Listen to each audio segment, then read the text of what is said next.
Europe जो है वो चौथी प्रायोरिटी अब अमेरिका की जो हाल ही में स्ट्रेटेजिक रिपोर्ट आई है उसके अंदर उसके खदोखाल नज़र आते हैं और क्लियरली नज़र आ रहा है कि जिस तरह हम दुनिया को जानते थे 2025 हमारे सामने ही ये जो है, पहले ये अमेरिकन मिलेनियल और फिर अमेरिकन सेंचुरी कहा जाता था, हमारे सामने एक साल के अंदर ये कॉन्टोर्स जो उभर रहे हैं।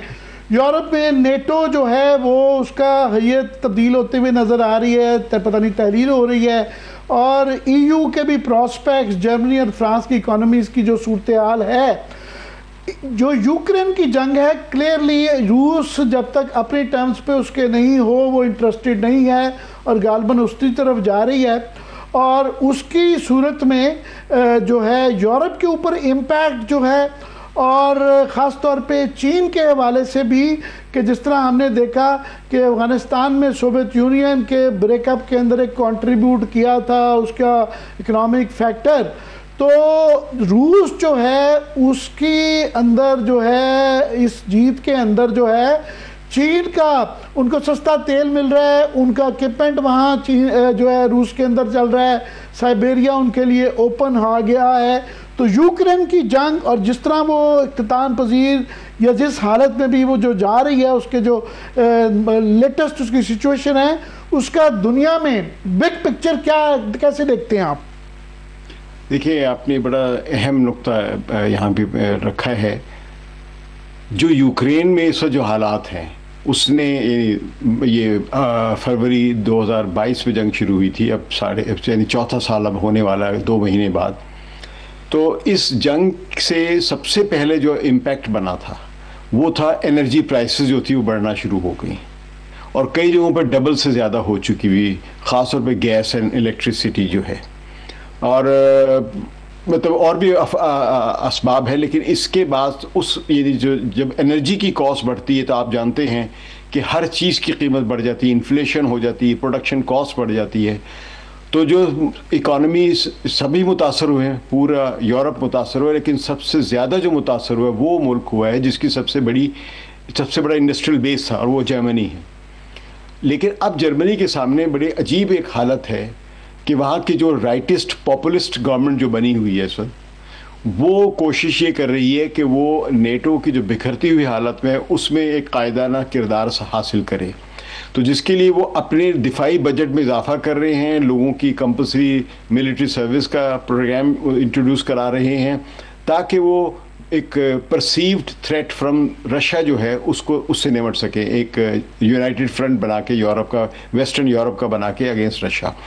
तो जबकि उनकी इकॉनमी इस वक्त कोलैप्स कर रही है, वॉक्सवैगन के बहुत सारे यूनिट्स जो हैं वो बंद हो चुके हुए हैं, कई गाड़ियों की प्रोडक्शन कम हो गई हुई है, और बहुत बेरोज़गारी बढ़ रही है, इन्फ्लेशन भी बढ़ रही है, और जो सोशल यानी वेलफेयर स्टेट का जो कॉन्सेप्ट है वो भी कमज़ोर हो रहा है। फ्रांस की भी आपने हालत देखी है कि वहाँ पे भी 2 महीने वाली बड़ी मुसलसल स्ट्राइक्स रही हफ्ते की, और वो स्ट्राइक्स दोबारा भी शुरू हो सकती हैं, क्योंकि वो अपने यहाँ जो इकोनॉमिक रिफॉर्म्स करना चाह रहे हैं उसके तहत वो वेलफेयर स्टेट का वेलफेयर रोल ख़त्म करना चाह रहे हैं, पेंशन की एज बढ़ाना चाह रहे हैं, यानी आपको 60 साल की बजाय जो 63 तो पहले हो चुकी है उसको 67 साल करना, 67 ईयर्स तक करना चाह रहे हैं, जो बरतानिया ने आज से 10 साल पहले कर दी, 10-12 साल पहले कर दी थी, बल्कि अब तो मेरे ख्याल उसको 15 साल कहना चाहिए। तो उसका मकसद ये था कि जो पेंशन्स का जो बोझ है हुकूमत के ऊपर वो उठाने के काबिल बन सके पेंशन फंड जो है। तो हालांकि लोगों का ही दिया हुआ पैसा जो उन्हें वापस करना है, लेकिन वो भी देने की ये हुकूमतें इस काबिल नहीं रही। तो इसमें अब बरतानिया भी कोशिश कर रहा है। अब बरतानिया के आप जो चीफ ऑफ डिफेंस स्टाफ है यहाँ के, और जो यहाँ की जो MI5 की जो डायरेक्टर खातून जो है, उन्होंने यहाँ स्पीचेस किए जो कि पब्लिकली शेयर की गई हैं, फैलाई गई हैं मीडिया पे, उन्होंने सोशल मीडिया पे पोस्ट की गई है। उसमें बड़ा एक जंगजुआना या मिलिटेंसी की जो फीवर है उसको बढ़ाया जा रहा है, उस फर्वर को बढ़ाया जा रहा है कि जी हम बड़ी जंग के लिए तैयार हो जाएं और हमारे लिए बहुत बड़ा दुश्मन आ रहा है। तो बरतानिया में जंग की तैयारियाँ हो रही हैं। लेकिन अब अजीब बात यह है कि ये जंग की जितनी तैयारियां होंगी बढ़ेंगी, उसमें यूरोप के लिए सबसे बड़ा ख़तरा जो बन के बाद में उभरेगा, जिसका इदराक है पॉलिसी एनालिस्ट को पता है कि इसका मतलब क्या है। इसका मतलब ये होगा कि जर्मनी दोबारा से एक मिलिट्री पावर बनेगा, जो कि सेकेंड वर्ल्ड वॉर के बाद उसको नहीं बनने दिया गया था। तो जब इस तरह यूरोप की नई हैत बनेगी, नई एक तश्कील पाएगी, जब यूरोप की मिलिट्री फोर्सेस, तो उसमें यूरोप की अपनी सिक्योरिटी और अपनी यानी वो जो अंदर की जो लड़ाई है उसमें बड़ी तेज़ी आएगी। रूस से ये लड़ेंगे बाद में जाके, पहले इनकी आपस में कंपटीशन शुरू होगा, जो सबसे ज़्यादा ख़तरनाक चीज़ है यहाँ पे। तो हम हर चीज़ में एक ब्रेक अपार्ट देख रहे हैं।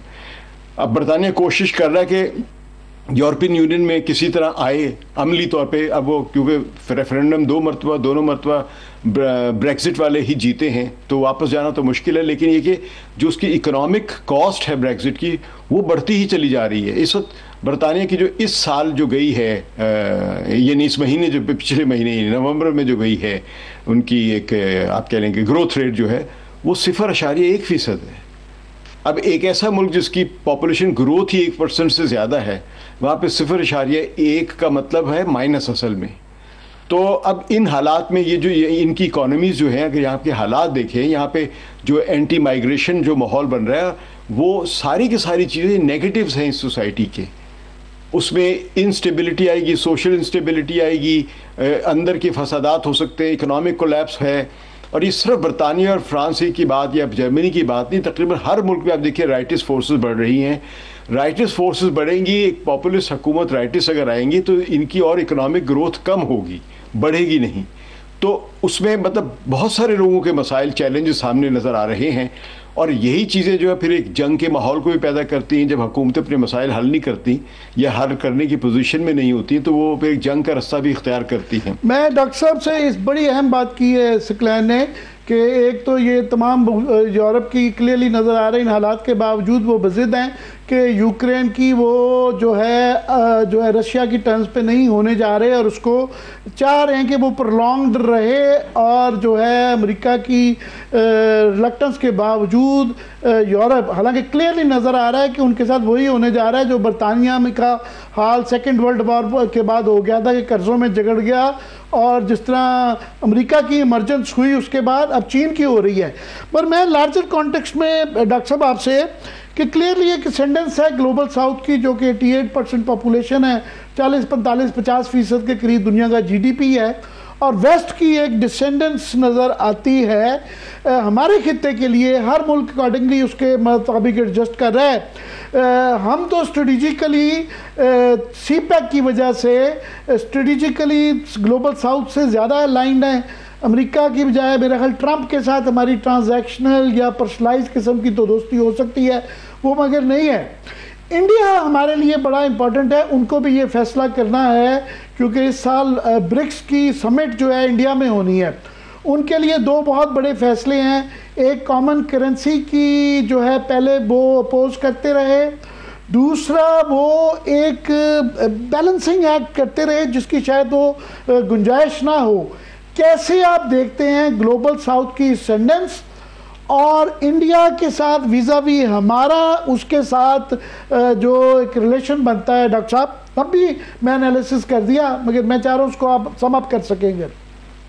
ये आपने ठीक कहा, और थोड़ी देर पहले आपने जिक्र किया था यूनिपोलर और मल्टीपोलर वर्ल्ड का। ये USSR के डिक्लाइन के बाद बड़ा अरसा हमने गुजारा है एक यूनिपोलर वर्ल्ड और एक सॉलिटरी सुपर पावर अमेरिका की शक्ल में। लेकिन अमेरिका ने भी ये पै दर पै जंगों में घुसकर और अपने मुल्क से बाहर इस किस्म के एडवेंचर करके अपनी इकोनॉमी को जो नुकसान पहुंचाया है और सिर्फ वॉर इकोनॉमी पर इन्हिसार किया है, उसका शाखसाना आज अमेरिका भी भुगत रहा है। और ख़ास तौर पर यूरोप के साथ अब ट्रंप के दौर में जिस तरह के हालात हैं, जिसमें ट्रंप को ये लगता है कि वो अपनी जो उनके दिमाग में दुनिया की तस्वीर है वो सबको बुली भी कर सकते हैं। और